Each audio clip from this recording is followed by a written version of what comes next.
সমাজে এই মুহূর্তে আমি যে জায়গাটা দাঁড়িয়ে রয়েছি, এখান থেকে ঢিল ছুড়লে পেট্রাপোল সীমান্ত অতিক্রম করে ওপারের বেনাপোল স্থলবন্দর সেখানে পৌঁছাবে।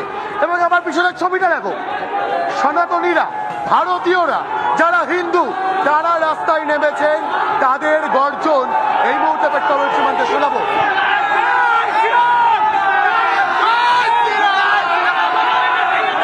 তোমাকে আরেকটা ছবি দেখাবো ঠিক এখান থেকে ঢিল ছোড়া দূরত্বে ভারত বাংলাদেশের যে সীমান্ত, যে পেট্রাপোল বর্ডার, সেই পেট্রাপোল বর্ডার, সেই বর্ডারে কিন্তু বিএসএফ জওয়ানরা তারা এখানে নিরাপত্তা সুনিশ্চিত করার চেষ্টা করছে যাতে কোনোভাবে কোনো অপ্রীতিকর পরিস্থিতি তৈরি না হয়।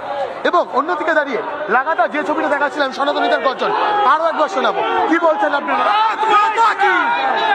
মোহাম্মদ ইউনূসরা কি করছে? মোহাম্মদ ইউনূস এটা ভালো করেনি, যেহেতু আমাদের মহাপ্রভু চিন্ময় ভক্ত তাকে জেলে দেওয়ার কি কারণ? কি বলছেন? মোহাম্মদ ইউনূসরা এমন কেন করছে বলুন তো? মোহাম্মদ ইউনূসরা এমন কেন করছে? মানে হিন্দুরা কি দোষ করেছে? ও পাগল হয়ে গেছে, খেপা কুকুর। মোহাম্মদ মানে হিন্দুদের উপর অত্যাচার ইচ্ছাকৃত মোহাম্মদ ইচ্ছাকৃত ভাবে করছে, হিন্দুদের উপর অত্যাচার চলছে, আমরা এই অত্যাচার মানছি না। আপনার হাতেও আমাদের দেশের পতাকা, বাংলাদেশে বেশ কিছু লোক দেশের পতাকা অপমান করছে। পতাকাকে কেন বলুন তো? পতাকাকে অপমান করছে দেশে কেন? বাংলাদেশে আমাদের মাতা, ভারতবর্ষের যে পতাকা, মাতাকে যেভাবে অপমান করে ছবি তোলার পানি করে রাখছে, তার জন্য আমরা চামড়া তুলে দেবো। যেহেতু আমাদের ভারত মাতাকে তারা অপমান করেছে, তাদেরকে আমরা রেহাই দেবো না। এবং যত আমাদের হিন্দু ভাইদের অত্যাচার করতেছে, এই অত্যাচার ভালো না। ইউনাইট তুমি সতর্ক হয়ে যাও, নইলে তোমার ভারতের পতাকায় পা দিয়ার আমরা এর জবাব দেব। হিন্দুরা কি অপরাধ করেছে? হিন্দুরা কোনো অপরাধ করেনি, কিন্তু আজকে হিন্দুরা ওখানে সংখ্যালঘু বলে আজকে হিন্দুদের উপরে এত অত্যাচার করছে। আজকে আমাদের গর্জন পৌঁছচ্ছে বাংলাদেশে।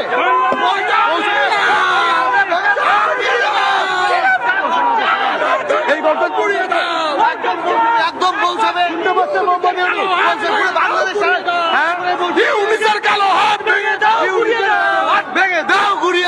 আপনারাও তাই বলছেন নাকি? সমাজে এই মুহূর্তে দাঁড়িয়ে যারা ভারতীয়, যারা সনাতনী, যারা হিন্দু, তারা প্রতিবাদ করছেন। গোটা এলাকার ছবিটা দেখো, আমার ভিডিও স্ক্রিনে কি বলে কি আমার সঙ্গে এসো। প্রচুর মহিলারা তারাও রয়েছেন। হিন্দুদের ওপর এভাবে অত্যাচার হচ্ছে বাংলাদেশে কেন? অপরাধটা কি হিন্দুদের? অপরাধটা কি বলবেন? অপরাধটা কি কেউ বলতে পারবে? অপরাধটা কি বলতে পারবেন? হিন্দুদের কি অপরাধ করেছে? কেন কি অপরাধ করেছে? অত্যাচার হচ্ছে, প্রতিবাদে আজকে আমরা আপনারা আজকে এখানে একসাথে জমায়েত করেছেন, আপনাদের আওয়াজ বাংলাদেশে পৌঁছচ্ছে, কি বলবেন? আরো পৌঁছানো দরকার। হিন্দু রাষ্ট্রের সময় এসেছে। হিন্দু রাষ্ট্রের সময়। মোহাম্মদ ইউনূসরা শুনতে পাচ্ছেন এই গর্জন? অবশ্যই শুনতে পারবেন। ভারতবর্ষের, শুধু ভারতবর্ষে নয়, পৃথিবীর যতগুলো দেশ আছে, আজকের দিনটা ইতিহাস হয়ে থাকবে।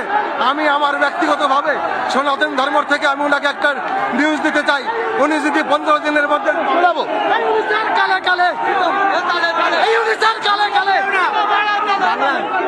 আমরা এবং সমাজে আরো একটা ছবি দেখাবো।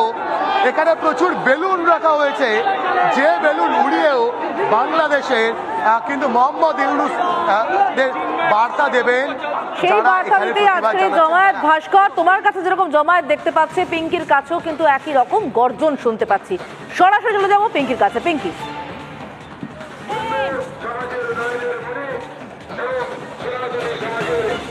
একটা ভাস্কর যে ছবিটা দেখাচ্ছিল, এখানে ওই রকমের বেলুন লাগানো হয়েছে।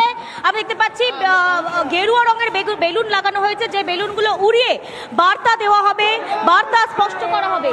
দাদা, এই বেলুনগুলো কি করা হবে, উড়ানো হবে? বেলুনগুলোর মধ্যে চিন্ময় মহাপ্রভু আমাদের যে আছেন তার নিঃশর্ত মুক্তি চাই, সেই এটা বেলুনের সঙ্গে বাধা হবে? হ্যাঁ, বেলুনের সঙ্গে আমরা নিঃশর্তে মুক্তি চাই। এই বেলুন কি উড়িয়ে দেওয়া হবে? হ্যাঁ, বাংলাদেশ পর্যন্ত বার্তা একদম একদম তাই, আপনাদের গলার স্বর বাংলাদেশ পর্যন্ত একদম পৌঁছে গেছে। এখন পর্যন্ত বাংলাদেশ বুঝে গেছে সনাতনীরা এক আছে, স্লোগান দিচ্ছে। হিন্দুরা এক হও, মূল্যবাদ নিপাত যা। একদম তুমি দেখতে পাচ্ছ এই ধরনের বেলুন ফোলানো হচ্ছে। এই জায়গা থেকে পেট্রোপাল সীমান্ত থেকে তারা বেলুন ওড়াবেন এবং যেখানে চিন্ময় মহাপ্রভুর নিঃশর্ত মুক্তি চাই এই লেখা লিখে তারা বেলুনের সঙ্গে আটকে তারা উড়িয়ে দেবেন। কারণ আকাশে কোন রকম কোথাও গিয়ে যেন কোথাও বাধা নেই। এই বেলুন, এই চিন্ময় প্রভুর নিঃশর্ত চাই লেখার বেলুন, সেগুলো পৌঁছে যাবে বাংলাদেশ পর্যন্ত। আমরা একটু দেখানোর চেষ্টা করব। প্রচুর প্রচুর মানুষজন, প্রচুর কাতারে কাতারে মানুষজন এসেছেন ভারতে, হাতে ভারতের জাতীয় পতাকা নিয়ে তারা এসেছেন।